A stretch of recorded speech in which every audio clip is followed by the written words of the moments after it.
Many people ask what to do about constantly growing weeds in their garden. My answer will be at the end of this short video, but in the meantime, this is what I do. This is my winter bed that was covered with plastic the 2 winter months so far, so naturally it's full of weeds among my winter kale.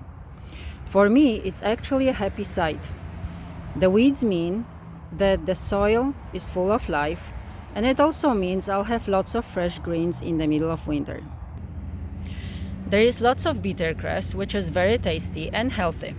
I even know a picky teenager who likes it with his sandwich.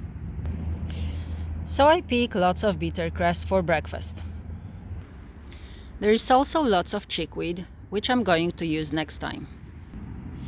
And since I'm at it, I pick the inedible ones, or those we don't like to eat, and add it to my compost bed. This is hairy chickweed, which we don't like because we don't like our food hairy.